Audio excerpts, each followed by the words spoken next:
ओम नमः शिवाय। हर हर महादेव। जय शिव शंभू। दोस्तों, आज का यह वीडियो बहुत ही ज्यादा खास होने वाला है।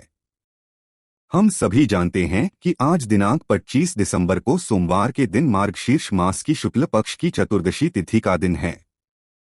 आज है सोमवार का दिन। आप सभी को पता है कि सोमवार का दिन हमारे महादेव को समर्पित होता है और आज रात्रि में आपको महादेव को प्रसन्न करने के लिए दीपक के बहुत ही चमत्कारी उपाय करने हैं।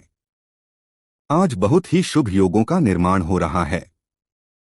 आज अमृत योग और सर्वार्थ सिद्धि योग का निर्माण हो रहा है और इस शुभ संयोग में आपको आज रात्रि में दीपक की या चमत्कारी उपाय करने से नहीं चूकना है। पूज्य गुरु जी कहते हैं कि यदि आपकी ऐसी कोई भी मनोकामना है, हृदय की बात है, जो अभी तक परिपूर्ण नहीं हो पाई है, आपने कई प्रकार के उपाय कर लिए हैं, कई प्रकार के आपने व्रत कर लिए हैं, लेकिन आपकी जो मनोकामना है वह अभी तक परिपूर्ण नहीं हो पाई है, या फिर यदि आपके घर में रोग बहुत ही अधिक उत्पन्न हो, कोई ना कोई व्यक्ति हमेशा बीमार रहता है, तो आज रात्रि में आपको दीपक का ये चमत्कारी उपाय अवश्य ही करना है। पूज्य गुरु जी कहते हैं कि यदि आपके घर में धन संपदा की बहुत ही अधिक कमी रहती है, जीवन में आर्थिक संकट लगातार उत्पन्न हो रहे हैं, या फिर कर्ज की जो समस्या है वह दिन प्रतिदिन बढ़ते ही जा रही है, तो आपको आज रात्रि में दीपक का यह चमत्कारी उपाय अवश्य ही करना है। पूज्य गुरु जी कहते हैं कि यदि आपका जो व्यापार है वह अच्छे से नहीं चल पा रहा है, आप नौकरी के लिए बहुत ही अधिक प्रयास करते हैं लेकिन आपको उसमें सफलता नहीं मिल पा रही है, तो शिव सोमवार की इस विशेष और चमत्कारी रात्रि में आपको दीपक का यह चमत्कारी उपाय अवश्य ही करना है। पूज्य गुरुदेव की ही कथा को सुनकर के और समझकर के ही आपको समझाने का पूरा प्रयास करेंगे, लेकिन उससे पहले वीडियो को लाइक करें, चैनल को सब्सक्राइब करें और कमेंट में श्री शिवाय नमस्ते या फिर ओम नमः शिवाय जरूर लिखें। आज के इस पूरे वीडियो में हम आपको चमत्कारी उपाय बताने वाले हैं। पहला और दूसरा उपाय बहुत ही खास होने वाला है और तीसरे उपाय को करने से बिल्कुल भी मत चूकना। आपके जीवन की तमाम समस्याएं इस उपाय के माध्यम से दूर होने वाली है। तो चलिए दोस्तों, जान लेते हैं गुरुजी द्वारा बताए गए पहले उपाय के बारे में। इस उपाय को करने के लिए सबसे पहले तो आपको एक दीपक लेना होगा। दीपक आप मिट्टी का भी ले सकते हैं, शुद्ध आटा मढ़कर उसका भी आप तैयार कर सकते हैं। आटे का दीपक यदि आप अपने उपाय के लिए प्रयोग कर है तो इससे आपको फल की जो प्राप्ति है वो बहुत ही शीघ्रता से होती है, तो आप इस उपाय के लिए आटे का दीपक भी ले सकते हैं और मिट्टी का दीपक भी ले सकते हैं। अब इस दीपक में आपको शुद्ध घी का प्रयोग करना होगा और इस दीपक में आपको लंबी बाती का प्रयोग करना है। लंबी भांति आपको मौली वाला जो धागा आता है कलावा का, उसी बाती का प्रयोग करना होगा, क्योंकि यह दीपक हम विशेषकर माता लक्ष्मी को प्रसन्न करने के लिए प्रज्वलित करेंगे। तो इस प्रकार से आपको एक दीपक तैयार करना है बाती का, जिसके अंदर आपको शुद्ध घी का प्रयोग करना है और इसी के साथ में आपको एक चावल यानी कि अक्षत का दाना लेना है। चावल का दाना खंडित नहीं होना चाहिए, इस बात का आपको ध्यान रखना है। सबसे पहले तो आपको इन दोनों ही सामग्रियों को बेलपत्र के वृक्ष के वहां पर लेकर के पहुंच जाना है। ये दीपक हम बेलपत्र के वृक्ष के वहां पर इसीलिए प्रज्वलित कर रहे हैं क्योंकि बेलपत्र के वृक्ष में सोमवार के दिन साक्षात महालक्ष्मी का निवास होता है। तो सबसे पहले तो आपके पास जो एक चावल यानी कि का दाना है उसे आपको अपने सीधे हाथ में रखना है और आपको महालक्ष्मी से प्रार्थना करनी है कि जीवन में जो भी धन से जुड़ी समस्या है वह सभी दूर हो। इसी कामना करते हुए यह चावल का दान आपको बेलपत्र के वृक्ष की जड़ में समर्पित कर देना है। अब आपके पास जो एक दीपक है उसे भी आपको बेलपत्र के वृक्ष के नीचे ही प्रज्वलित कर देना है। ध्यान रखें, दीपक की जो बातें हैं उसका मुख आपको उत्तर दिशा की ओर रखना होगा और आपको अपना स्वयं का मुख भी उत्तर दिशा में ही रखना है। तो से आपको ये सुंदर सा उपाय करना है। यकीन मानिए आपकी जीवन की सारी समस्याएं, सारी बाधाएं समाप्त हो जाएगी।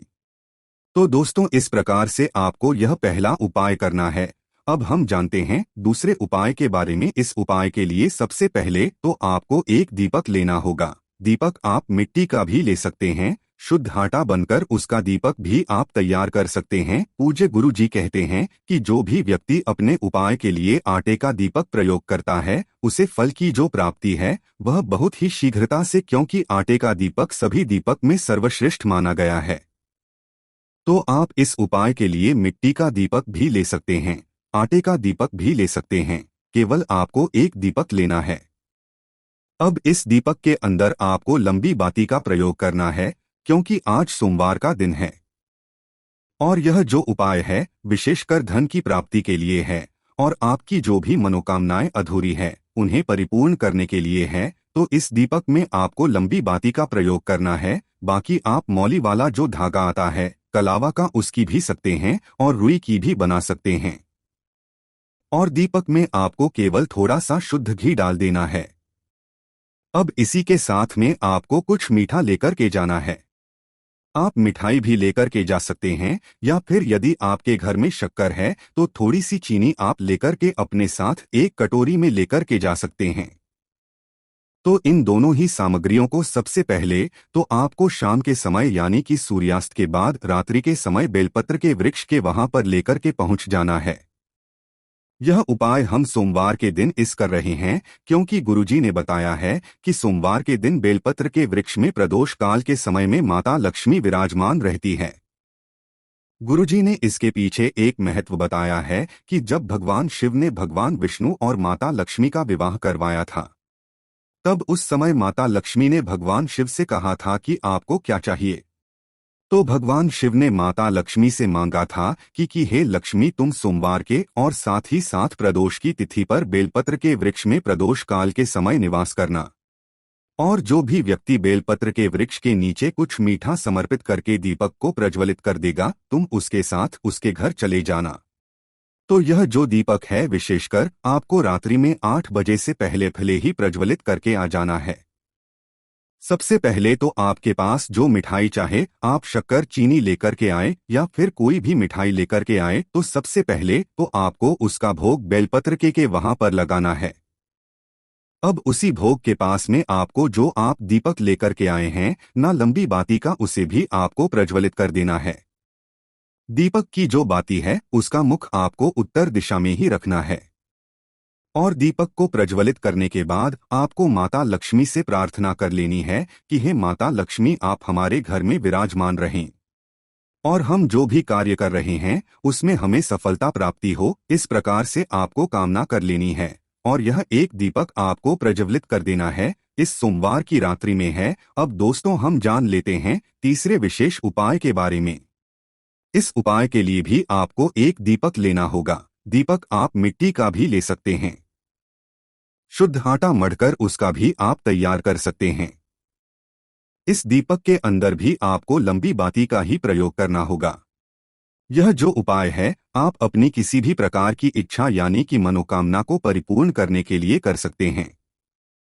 मनोकामना की पूर्ति के लिए आप इस उपाय को कर सकते हैं, साथ ही साथ धन की प्राप्ति के लिए इस उपाय को आप कर सकते हैं। दोस्तों इसके लिए आपको एक ही बाती का प्रयोग करना है, लेकिन आपको अलग अलग 2 बातियां बनानी होगी। दोनों ही बातियां आप कलावा का जो धागा आता है उसकी भी बना सकते हैं और रुई की भी दोनों ही बातियां बना सकते हैं।